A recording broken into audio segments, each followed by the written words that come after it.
Amazing. Hi, everyone. My name is Chris Woods. I use he, him, his pronouns. I'm the director of the LGBTQ Center within the Office of Global Inclusion, Diversity, and Strategic Innovation. So thank you again so much for joining us for this lunchtime lecture, Focus on Trans Inclusion in Higher Education with Dr. Tj Dorian as part of Solidarity Week. I have the pleasure of introducing Dr. Lisa Coleman, Senior Vice President for Global Inclusion and NYU's Chief Diversity Officer, for some brief remarks to welcome us together today. It's wonderful to see you, and thank you to everyone for joining us today. I am Dr. Lisa Coleman, and I use she and her pronouns. Before we begin, let us take a moment of silence to honor the lives and legacies of those who have gone before us, and to honor those whose land we presently live and sit upon.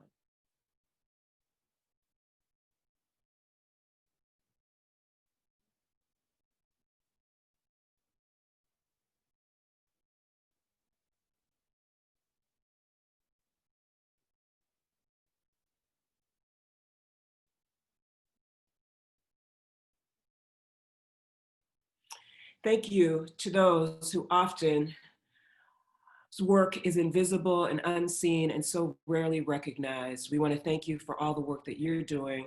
And as we know, this is particularly challenging time for so many, particularly those who are members of trans, people of color populations and other marginalized groups. And we are also aware of the rise of anti-Asian bigotry, racism, and xenophobia. So let us all work together to combat these issues. We hope that you are also all taking very good care of yourselves, your family, your loved ones, and friends. These are often uncertain and sometimes seemingly surreal times. So we hope that you continue to take good care, and we will continue to offer programs and virtual opportunities to members of our community.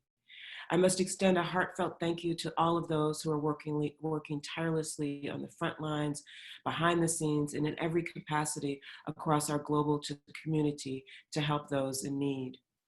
We are in solidarity, support, and appreciate all that you are doing for all of us. I don't know about the rest of you, but I am clapping from my window around 7 o'clock every evening to applaud all of those who are doing such tremendous work to keep us healthy and well. I must also thank the incredible team with whom I work. I have the great fortune of working day in and day out with an amazingly talented group of people, and in particular those in the LGBTQ Center, who helped to plan events and programs like the one today. And thank you in particular to Chris Woods, who will be joining us again in a moment. Thank you, Chris, for all of the work you've done to make Solidarity Week such an amazing experience for so many. We have continued this programming, and we want to thank you for joining us. Thank you to everyone who joined us last evening for the conversation with India Moore. It was a powerful evening, and we were very fortunate to have India join us for that conversation. Today, we have another exciting opportunity, and I'm very much looking forward to this brown bag lunch today with our guest, TJ. So I turn it back over now to Chris to begin the program. Thank you again. Thank you so much, Lisa. So before I introduce TJ, I wanted to give briefly, just share a little bit that TJ was supposed to actually join us for our inaugural Trans Inclusion in Higher Education Symposium, which was originally set to be hosted on March 31st. The purpose of the symposium was intended to create an opportunity for NYU faculty, staff, and student leaders to learn more about the experience of and to uplift trans and non-binary students, faculty, staff, alumni, and scholars in higher education. I'm so appreciative that TJ was able to shift the lecture a little bit that he was supposed to give during that symposium, and to offer us this space virtually, followed by a Q&A that I'll be moderating a little later after TJ gives that lecture. So hopefully everybody has grabbed their lunch before I introduce TJ. So a little bit about TJ. TJ is an independent scholar, consultant, and speaker with Transformational Change, centering trans and queer people of color's experiences and epistemologies. His research examines race, gender, and sexuality in higher education, with a particular interest in trans masculinities, gender and sexuality centers, and trans methodologies. He co-founded Transforming Higher Education Collaborative, the only collective by and for trans educators in higher education and student affairs, and the Interdisciplinary Journal of Critical Scholarship on Higher Education and Student Affairs. So at home, please join me in welcoming Dr. Tj Dorian with us today.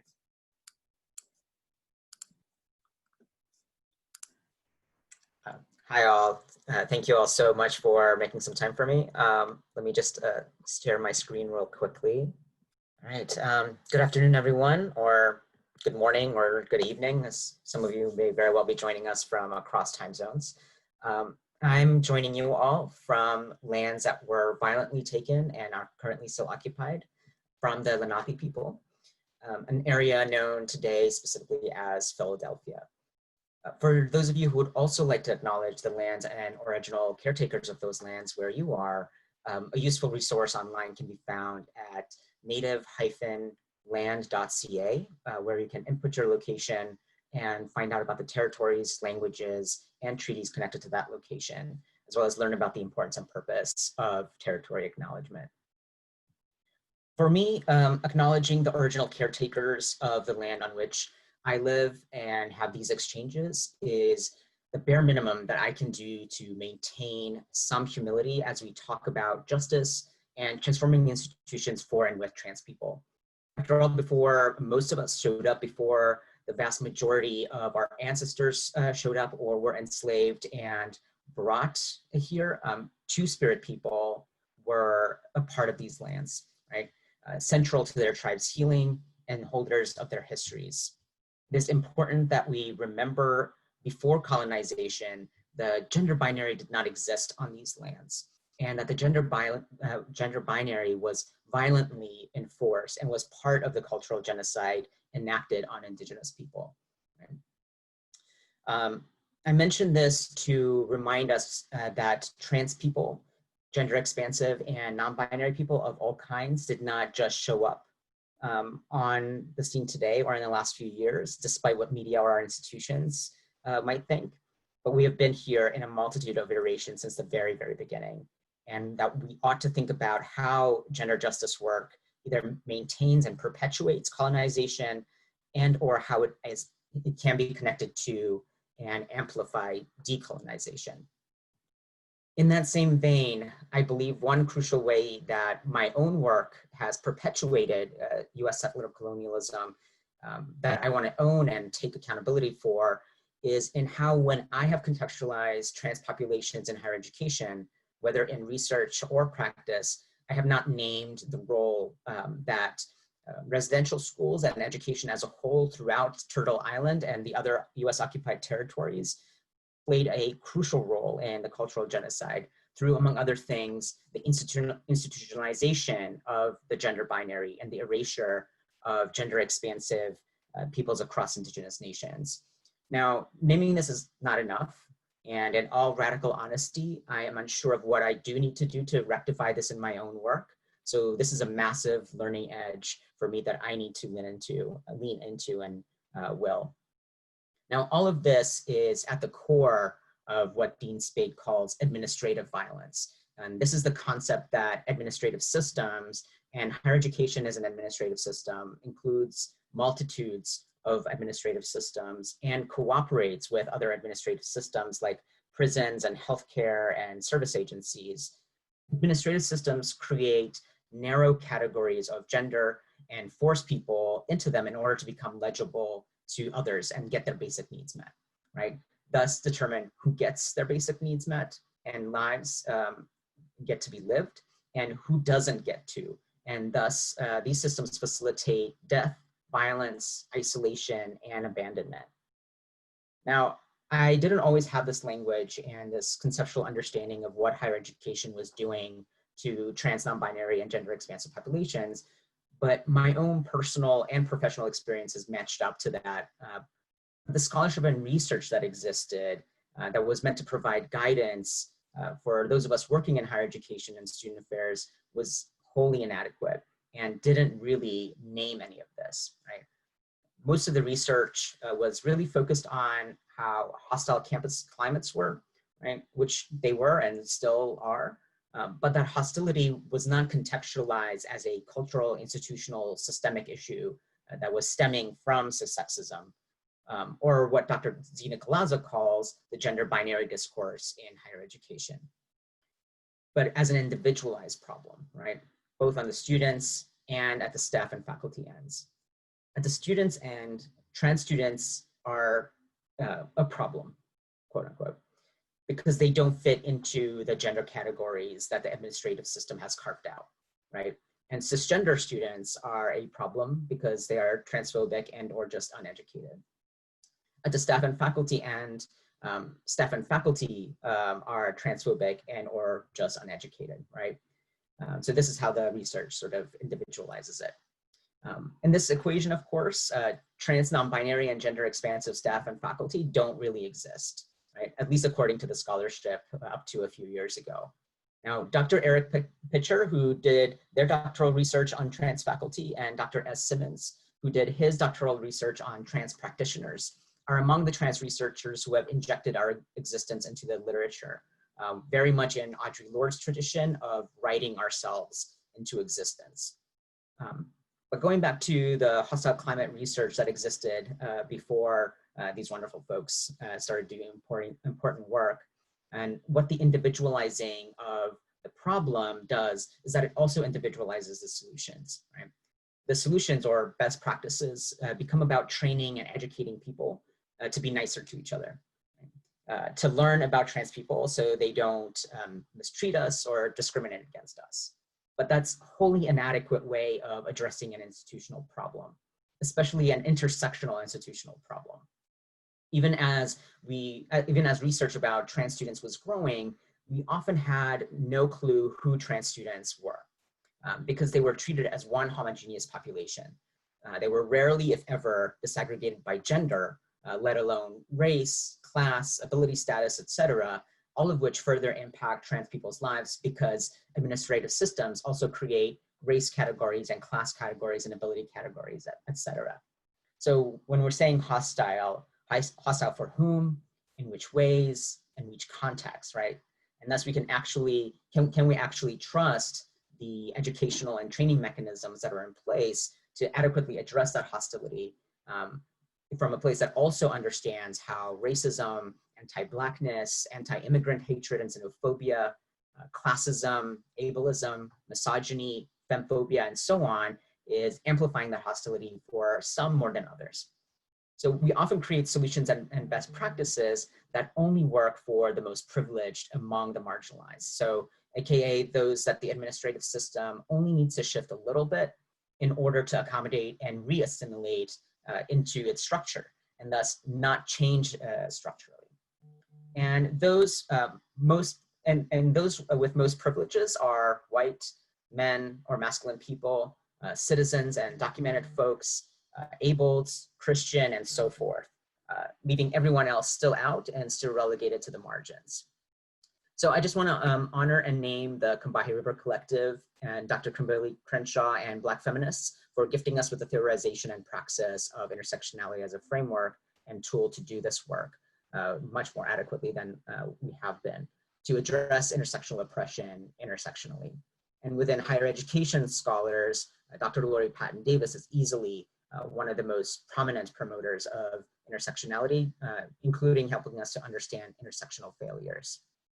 Now, so many of these failures and problems with the literature is one of the many reasons that I chose to become a scholar and researcher. I first entered gender justice work as an activist and a college student at Michigan State University when I first became exposed to the lived realities and histories of trans people. I was afforded this platform to talk to folks because of a documentary I was in about 15 years ago called Transgeneration, where Lucas, Gabby, Racy, and I shared a snippet of our experience as trans college students at 4 different campuses in the US. And our stories were among the first in the media to highlight trans people as 3-dimensional human beings with flaws and woes and friends and family and desires and dreams. And it was my first experience of really understanding the power of storytelling. The documentary was also an opportunity for me to be deeply reflective and introspective about who I was. It made me think about what made me me, what transness meant to me, and how it impacted my perspective in this world, what I felt responsible for and who I felt responsible to, and about the type of person I wanted to be in this world. Much like Thich Milan, a writer and public speaker, I believe my transness to be a gift, a special vantage point that has allowed me to experience a patriarchal, a sexist, and misogynist world from multiple points across the gender spectrum. My transness is a constant reminder to myself that masculinity doesn't need to be so fragile that as men we take out our insecurities and fears on the women and femme people around us, that we can actually be better. My transness has instilled in me a strong resentment for arbitrary binaries and an ability to hold contradictions and grays as inevitable truths. It is what has allowed me to see the full potentiality of higher education as oppressive and liberatory at the same time. Higher education institutions are neither hopeless pits of oppressive despair, nor are they bastions of justice and progress. They are both somewhat, and neither fully, simultaneously, and at varying degrees at varying times. My transness and my identity as a man is also situated in my race reality, and being Middle Eastern and being a person of color in a deeply xenophobic, racist, and white supremacist society. When I think about my initial conceptions of what it meant to do gender justice work or what a gender justice worker looked like, those images didn't really look like me. That changed for me about 7 years ago when I had the privilege of attending a 4-day leadership retreat put on by the Oakland, California-based Brown Boy Project. This was a community of gender diverse, masculine of center people of color that were committed to changing how our communities of color were talking about gender. I was about 3 months shy of being 32 at that time, but that was the first time in my life that I felt like a whole person, where I felt all of me come together and allowed to coexist in one space. And I connected with a family I never knew I had or needed. It was that space that also helped me decide what I wanted to do for my dissertation. I decided to study how transmasculine college students conceptualize masculinity. I had no desire to perpetuate the issues with the research as it existed, and I wanted to also insert our narratives as counter-narratives to hegemonic masculinity, as creators of new worlds and as survivors of current ones. And that study has been at the core of a lot of my thinking about transness, about masculinity, but also epistemology and methodology. The importance of having trans scholars and researchers driving the agenda of trans research and scholarship, right? Not to have cisgender scholars and researchers doing that, which often will miss key understandings and analyses of our realities. This is what I call cislation, or the translation of seemingly illegible or not understandable genders for the purpose of cisgender understanding and recognition. It's a practice that us as trans people also do, which is what myself and Zina Galazzo wrote about in a piece on Medium entitled Not Another Gender Binary. We oftentimes as trans people feel compelled to create narratives about our transness in the simplest, most reductive of terms. We sacrifice complexity for acceptance and policy changes that will allow us to exist in cisgender worlds, which only extends and exacerbates problems. Now, sacrificing complexity often means being willing to sacrifice the most vulnerable amongst us. So instead of sacrificing ourselves and our trans kin, changing our languages and our histories and realities and worlds, let's instead change realities and worlds and language that center cis people and white people and able-bodied people, et cetera. Right? That's what it means to take a margin approach to transforming institutions. We need to center people in the margins when creating solutions. I want to also take a minute to acknowledge the virtual reality we are currently living in and barriers and opportunities that this has created for trans and non-binary students, faculty, and staff. Now, trans students, faculty, and staff were beginning to create connections and community in non-virtual worlds. And many of us have now been forced back into isolation, which is detrimental to mental well-being and safety. Many have also returned to or remained at the mercy of unsafe home environments or hometowns. Others are contending with indefinite postponements of gender-affirming surgeries that for some are life-saving. We are experiencing new forms of terrorizing through Zoom bombing, as well as being misgendered and mispronounced in online platforms that are tied to institutional accounts and names and such. These are especially harming sick and disabled trans folks. And many of the accessibility issues that we are having now, that when we moved online in a nanosecond on college campuses, wouldn't have been issues if we were actually really listening to disability justice folks in the first place, right? So let's also acknowledge that. At the same time, the virtual world has long ago been a space of resilience and connection for trans and non-binary communities. We've had to exist there and thrive there when the rest of the world hasn't made room for us, and many of us are doing the same again.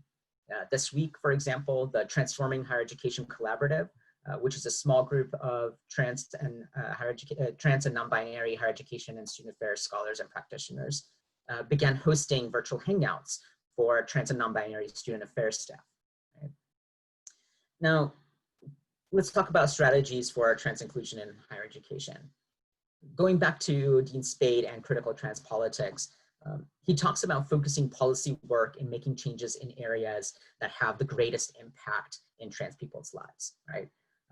The aspects of administration that enact the most violence and harm for trans individuals, and those are the areas of 1, identity documents, 2, sex segregated facilities, and 3, healthcare, right? So for those of us that are oftentimes looking for those checklists and things to work on, right, little to-do lists, here's a very short list of 3 things for you, right? Identity documents, sex segregated facilities, and healthcare.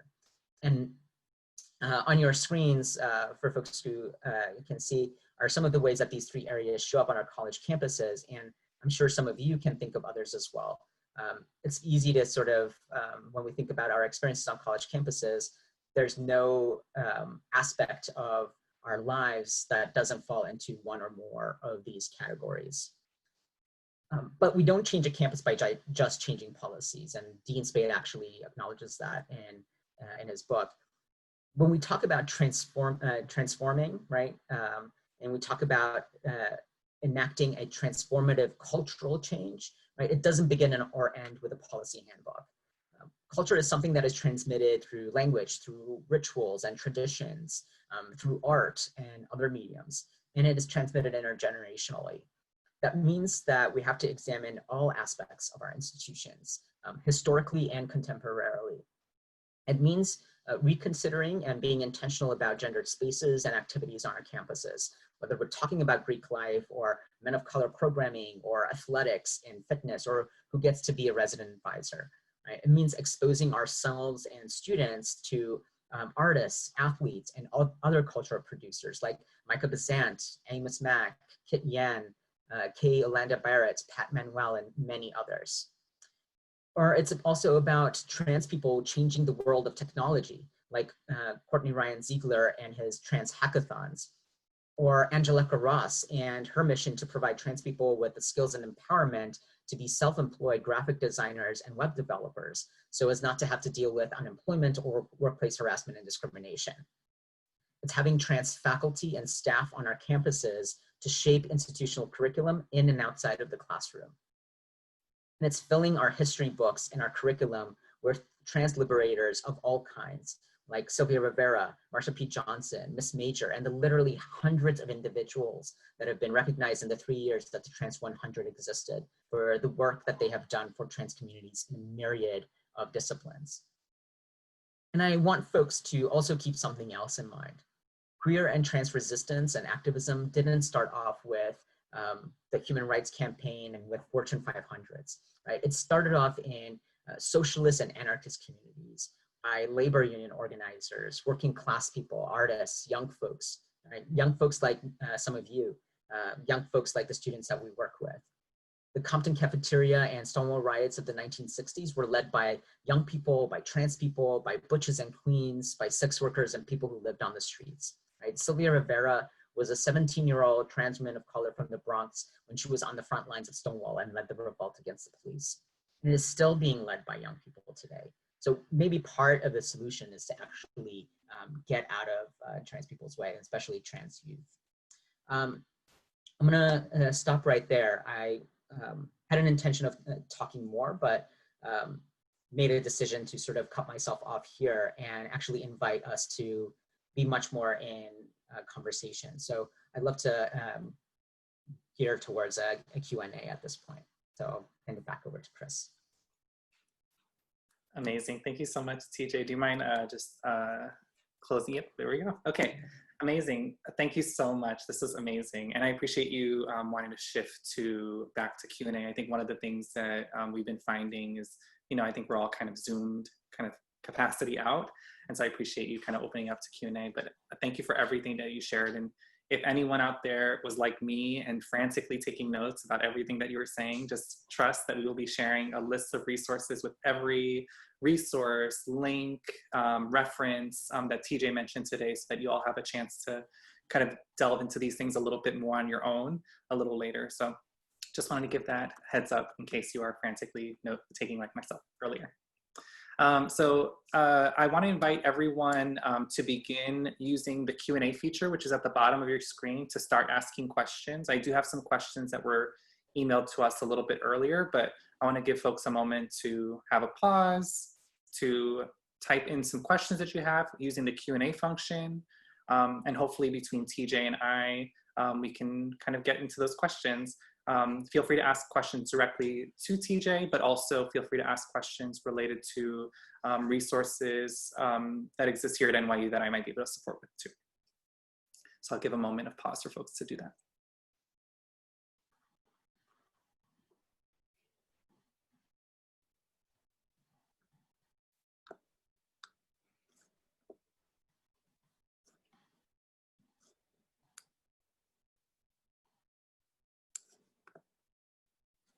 So I'll give folks another 10 seconds, but feel free to continue asking questions.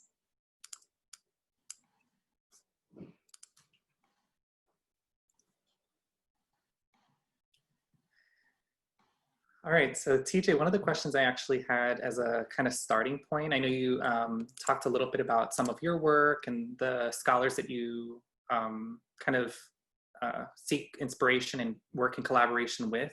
We actually received a question from a scholar who is interested in exploring research about and with trans communities. And they had a couple questions, and I wanted to give you one of them to see if maybe you can talk from your own perspective in doing this research and this work, how you navigated some of these questions yourself, if that's okay. Definitely. So when you think about research study participation, so I'll say just kind of from a personal perspective, the LGBTQ Center gets many, many research requests, an astounding amount, right? Asking for the participation of LGBTQ individuals, and more recently, increasingly so, trans and non-binary student, faculty, staff participation. And the person who asked the question wanted to know a little bit more about what are some of the barriers to inclusivity that are presented to people of trans and non-binary experience when being recruited as a research study participant. So an example could include something like language that surveys use is an obvious barrier to inclusivity, but can you talk a little bit more about what are some of those barriers and what are ways that researchers who are wanting to do work with or about trans people, hopefully with and about trans people, could enact in their research work? Yeah, definitely. And I think probably the barriers are similar if the research itself is specific to trans populations or just seeking to be inclusive of trans populations, right? And I'm glad that you named the piece about centers, Chris, and how centers are oftentimes asked to help in recruiting trans and non-binary folks in studies. And the reality is that's not a good sole source to have for recruiting participants. It's oftentimes assumed that trans and non-binary students access centers for services. And for many trans and non-binary folks, centers are not also trans inclusive, right? Many have written about, Dr. Chase Catalano has talked about sort of the T in LGBT oftentimes being very symbolic and not as much in the praxis of centers. That is expanding and growing and shifting, but it's, the rest of the institution is also part of how that goes. So wanting to make sure that centers are not necessarily seen as the only place for recruitment. Other barriers include how the study is described and positioned in outreach materials, right? So even before someone wants to choose to participate, what are they seeing, right? What's the flyer or the marketing tool, whatever is being used, actually communicating about how a participant will be treated within that space. When we acknowledge the fact that for many trans and non-binary folks, surveys and other sort of research instruments have always been sort of like a binarizing space, a lot of folks will just avoid research altogether, right? So even if notifications are reaching to them, they're like, well, I've done these surveys 10 times over, and every single time I have to choose this or that or the other, and it doesn't work for me, so why bother anymore, right? So the recruitment and the marketing needs to also be very sort of intentional about communicating, we are going to be taking care of who's participating and allow folks to really show up as they are, right? And folks can be creative in how they do that. Some folks actually use videos to communicate that and use that as a recruitment tool, because again, YouTube and other online spaces are places where we exist as trans and non-binary folks can often show up more as ourselves. Other barriers can be the actual, once folks are in, whether they're the way that the questions are framed and the assumptions that are made in the questions allow for folks to actually reveal their full selves, right? So especially for studies that are not trans-specific, right? If for example, there's a study out there about masculinity, the assumption for a lot of trans masculine folks are going to be like, well, this isn't really about me, right? This is about cisgender men. And so first, what are you communicating to say? I'm talking about masculinity very broadly, and I want to include these populations as well. This is my conception. But then in those interviews, if someone who's trans masculine shows up looking like me, for example, with a beard and a very sort of gender conforming masculine way, is the assumption that that person is cisgender, right? And are the questions asked in a way that doesn't allow for someone to say, actually, I'm not cis, I'm trans masculine, I'm a trans man, I'm a man of transgender experience, or whatever the case might be. Am I able to show up and not have to, have another sort of conversation to make sure you know where I'm coming from? So there's all kinds of those barriers. But then also, we also have to think about barriers that are way beyond, I guess, researchers' controls to account for, right? When we're talking about research participation, folks who hear about research happening are often, again, part of institutions. They're part of service agencies or what have you, and in order to be able to hear about it. And folks at the most margins of these populations are never going to hear about these studies, or are never going to be connected to the institutions or the service agencies that are populating participants. And so really thinking about how do we also embed ourselves in these communities and build relationships and connections with these communities in order to find the folks that we actually need to hear the most from and hear the least from. So those are some broad strokes around that question. We could go around this for like hours. I know, yeah. And I appreciate your thoughtfulness around talking about how do you do work that is invested in the communities that you're trying to do research about. And I was specifically using the word with, right? Because oftentimes I find the word about is frequently used when talking about research, quote unquote, about a particular population, rather than reimagining research to be done in collaboration with community. So I really appreciate that. And I wanted to take some other questions that folks have brought up here. So how about we take this one, because this one also includes a little kudos for you. So first, thank you, TJ, for sharing all of this information. You are a fantastic speaker, educator, and this has certainly been the most enlightening Zoom call I've been on yet. Wow, it's very, very cool. Thank you. Congratulations. I am curious if you know of any scholarship focused on teaching and learning for trans and TGNC students. So I imagine here, this person may be speaking to specifically how to teach best strategies, approaches to teaching and learning for trans and non-binary TGNC students. There is some. This is definitely an area of the research that is still very, very lacking. And especially because what does exist out there is mostly based on anecdotal experience, right? folks talking about what they've done, right? And it's not necessarily always based on evidence, right? It's not based on research. It's just sort of like, this is what I've tried, or this is what I've heard is working, or this is what I've seen is working, right? And experience is great, it's wonderful.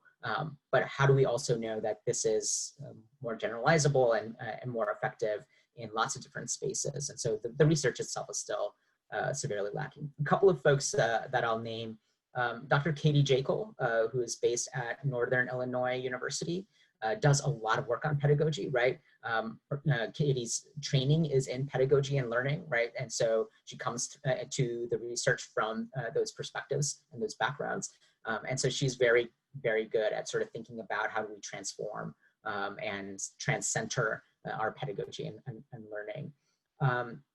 I think a couple of other folks when I think of, some of Dr. Dizina Colazzo's research includes a little bit of attention to this as well.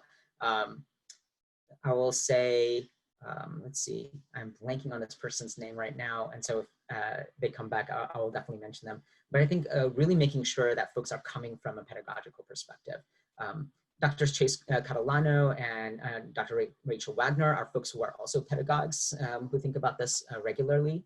So I would look over there as well. I'm less familiar with the researchers in the K-12 realm, but there are some folks who are doing this work in the K-12 realm. I think that are far ahead of us in the higher ed department that have been doing this a little bit longer than we have. So I would also recommend looking at the K-12 literature. I think some of the work can be transferable. Thank you so much. And I actually went to a presentation with Dr. Jekyll and NASPA, like I think 2 years ago, and it was incredible and really helped inform how we ended up launching pronouns here at NYU in our information system. So their work was amazing, really helpful. So there's a question here about maybe keeping it along the lines of teaching and learning. So we have a question here about, so what would you recommend academic institutions do to protect students that are being discriminated against or treated unfairly by specifically faculty based on their gender identity expression, right? So it's a big question, but maybe some kind of thoughts or initial musings of what you'd recommend kind of institutions could do to protect these students.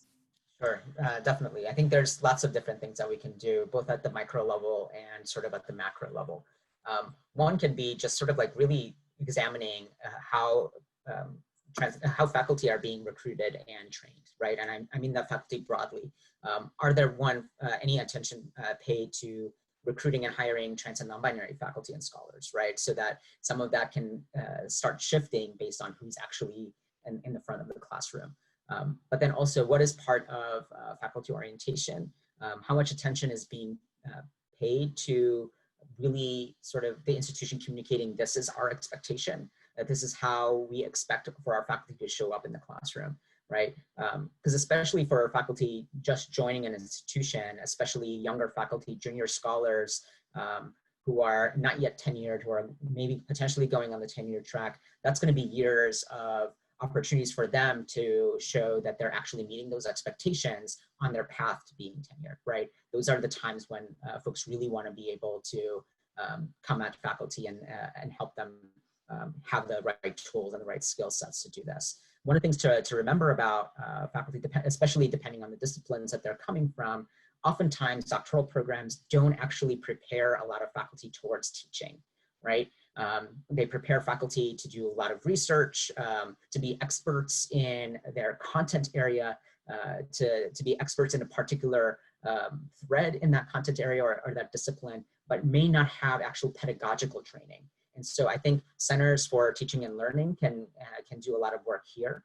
I was at Oakland University in Michigan right before my current position in Philadelphia. And there they have a fantastic Center for Excellence in Teaching and Learning. And so they're an institution that's really invested in sort of ongoing learning in that realm. And so embedding that work in there so that, again, it just like shows up as often as possible. Now, that's obviously sort of like doing some proactive work. There's obviously going to be stuff that still happens. And so we have to also be prepared on the reactive side, but really prioritizing the proactive piece first. On the reactive side, when things happen, to approach, for the institution, right, not for students, for the institution to approach faculty with the intention of providing skills and providing resources, like to check in about like, hey, this is what I've heard is going on, what's happening, right? Because oftentimes there's also a very tenuous relationship between institutions administratively and faculty, right? With administrators coming to faculty to sort of like help them be better, it can create a conflict. And so wanting to approach that from an intentional space of saying, I'm not here to tell you how to do your job, right? You know how to do your job better than I do. What I'm hearing is some students aren't responding to how you're showing up in the classroom because of this and that's the other. How can we help you do that better, right? So really coming at it from that perspective and not from a punitive place, because faculty are going to put up the barriers right away. And I say that from an academic perspective myself. I know I've done that in the past. And so coming at it, and then if the pattern continues, what's in the process to make sure that there's accountability? Is there anything in faculty evaluation that allows for examining on how faculty are socially just in their pedagogy? Like, is there a space for that? How are mentors of faculty sort of restating these and again, just sort of like maintaining the consistency around these expectations? So I think there's lots of things to do. I think we want to end at the punitive place at the latest, right? At the very last moment of, this person has done this over and over again. How do we stop it? Because one of the things that we don't want to do is sort of extend the carceral state by coming to the punitive moment way too quickly and having resistance and creating this binary of this person is trans inclusive, this person is not, right? How do we help folks move into the space of being trans-centered and know that there's grays and that there's gradations of how folks show up? Yeah, I really appreciate that approach. I think oftentimes at the LGBTQ Center and within the Office of Global Inclusion broadly, we really try to approach things from a proactive perspective whenever possible, while also acknowledging that there's a certain reality that you have to react and seek accountability kind of in the moment when those things do occur. But even in those moments, still returning back to how can we proactively address this for the future? Is something I think we really strive for. It's not always easy, but it's something we strive for. And we work very closely with our partners in the Office of Equal Opportunity, who kind of really takes the lead on a lot of kind of investigative work, but also reporting work around issues that happen in the classroom and across the university. But yes, I appreciate that kind of call to doing more proactive work too. Let's see if we can get maybe 2 more questions. You want to see the questions and see which ones kind of speak to you? Go for it. I trust your choices. We have like so many questions. Sorry, y'all. I don't know if we're gonna get to every question. Let me pick a question.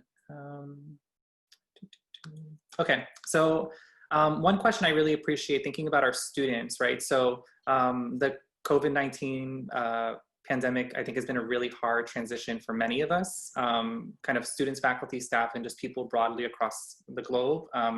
But I think this person had a question specifically about how, it's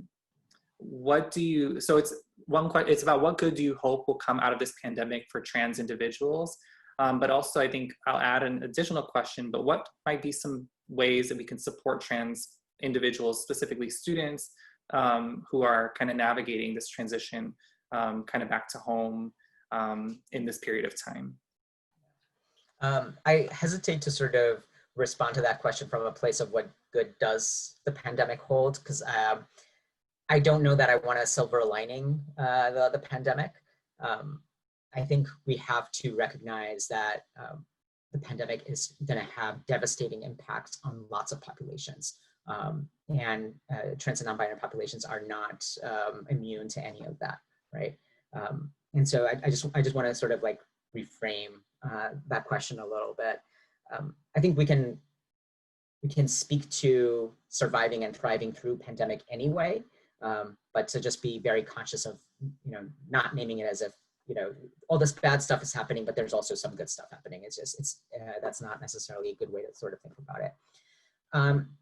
I think in terms of actually supporting the thriving and surviving of trans and non-binary folks, I think one of the things that institutions really need to do right now in this moment is examine where energy and resources are being placed, right? This is really unprecedented for many of the institutions. So let me also acknowledge that. And some of us are sort of like wading through things that we've never been prepared for. And so, yes. And also, many of us are also folks who've been trained in crisis management and should know how to sort of prioritize what is important and let go of things that aren't. I know there's inadequacies, for example, around which aspects of the institution is still going and still moving and which aspects is not. And so how do we sort of help folks collaborate better, right?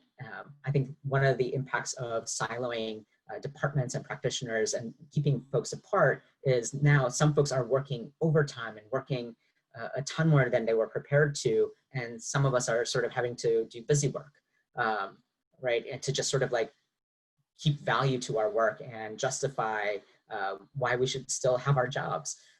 And so rather than create busy work for people just to justify their values, how do we help them help the other parts of the institution that are feeling under-resourced in this moment? So we have to also think about sort of redistribution, right? I know this is a very socialist word to use, but we have to redistribute people, not just resources and capital, but redistribute people. More directly, I think once we do that, once we have a better idea of how we can sort of best meet our needs and where the gaps are, then we can actually expand some time and energy into outreach and to thinking about, I know these students are out there, some of whom I'm connected to. Can I actually spend time just connecting, just building those relationships, maintaining those relationships, checking in with them, seeing what they need and letting them sort of name exactly what they need, knowing that for some of them, they won't be able to respond, right? It might be dangerous for them to respond. And so what is the messaging that the institution is putting out there to just let them know, even nominally, we're thinking of you, right? Here's some resources out there that we're sending to the general population so that, the folks that you're staying with don't see this as like targeted towards you specifically, right? And so the institution isn't inadvertently outing or disclosing someone's trans status to everybody else around them, right? So let's send this out to the general population. Here's some resources, here's things we've found, here's some numbers, whatever the case might be. Many of the most marginalized students often are also our student workers, right? And so now that student workers are no longer on campus, some of whom their work no longer exists, how are we maintaining compensation so that folks still have access to their livelihoods and ability to have an income, right? So really thinking about, again, who are the most marginalized? How do we attend to their needs first and foremost? And where are the places where we can say, let's let go of this right now. This is not important, and acknowledge that some things are just not important right now, and put time and energy elsewhere. Yeah, it's a good call to action in terms of how do you reorient yourself in the midst of everything, but then also focus again, right back to what feel like the most kind of urgent or pressing things. I think it's been a fun conversation. I've been thinking a lot about kind of in this time too. So we have 5 whole minutes and we have 6 questions, and I'm sorry y'all, but I don't think we're gonna be able to get to these, but TJ, if you're okay with it, we could take these questions and maybe follow up with these individuals if you're open to it. Sure. Yeah, okay, so for folks who send in questions, thank you so much. I'll work with TJ after this to see if we can get some answers to these questions, so you don't feel like you didn't leave with your questions answers, and they weren't important. They very much were. We just don't have enough time for today. I do want to end on one quick question for you, TJ. I think I've been asking this for lots of folks, for seeking out this information for myself, but also for colleagues. Maybe can you talk a little bit more about what are you doing right now in this time to take care of yourself? Maybe some things that might be helpful for others on the call. Sure. I think one of the things that I'm trying to do to care for myself is to let go of the word normal, and just, whether we're talking about the old normal, the new normal, just let go of the word normal. The world wasn't normal to begin with. Our existence pre-pandemic was not normal. Let's acknowledge that. This is not normal, and I don't necessarily want a reiteration of normal. And so I'm taking this as an opportunity to reimagine what our world can look like and should look like in connection with movements and communities and organizations that have been doing this work, right? So this is if there is any sort of opportunity in this moment, it is in looking at who are the reimaginers of our worlds, right? People like Mia Mingus, who's been thinking about how do we do things differently and take prison out of the equation when it comes to accountability and taking care of ourselves, or Mariam Kaba, who does similar work. And so for me, connecting to these places is a place of generating hope, right? And generating sort of imagination and thinking towards the future that is hopeful. And also just, you know, sometimes acknowledging that I can't today, right? In a very simplistic way, I can't today. And if I need to be in bed all morning, that's what it has to be. And just being patient with myself, forgiving myself when that happens, and, you know, gearing up for the next day. Just sort of, again, letting go of normal, letting go of what I'm supposed to be doing. And then just creating little opportunities for engagement here and there, including, as you were sort of iterating earlier, Chris, like getting off Zoom. I'm very grateful that so many people have made the choice to join us for this conversation, because I know how tired many of us are in being in front of screens all day, every day. So doing things that are just off screen, right? Reading books is helpful. And again, the books that are allowing me to really hone into my imagination and my dream making. Thank you so much, TJ. I really appreciate you again so much for taking the time to be here today, and to everyone who was able to join us today. There was another great question from a participant who said, is it possible to share the questions and answers with all participants? Yes, wherever appropriate. There's some questions that are a little bit more personal, which we'll just respond to those directly, but generally we'll share kind of the general themes of what came up in the additional questions with everyone. So thank you. And again, like I mentioned, we will be sharing scholars, resources, and strategies that TJ mentioned, as well as some additional resources that exist here at NYU, including information about the LGBTQ+ Center, a bit about our pronouns toolkit. So if you had, there were some questions about pronouns, and we have a toolkit on our website, on the Office of Global Inclusion's website around pronouns, and a new resource that we created with a group of faculty around trans-inclusive practices in the classroom that we also will share, which includes actually some links to readings from Dr. Jekyll and Dr. Nicolazzo, and then opportunities for future education. So if you're looking for more of this kind of content, we hope to provide that soon. So if anyone has any questions or any follow-up, feel free to respond to the email asking you to register for this, or you can email lgbtq@nyu.edu. So thank you again so much, and thank you again, TJ, for being here. Thank you, Chris. Thank you, everybody. Have a great day, everyone.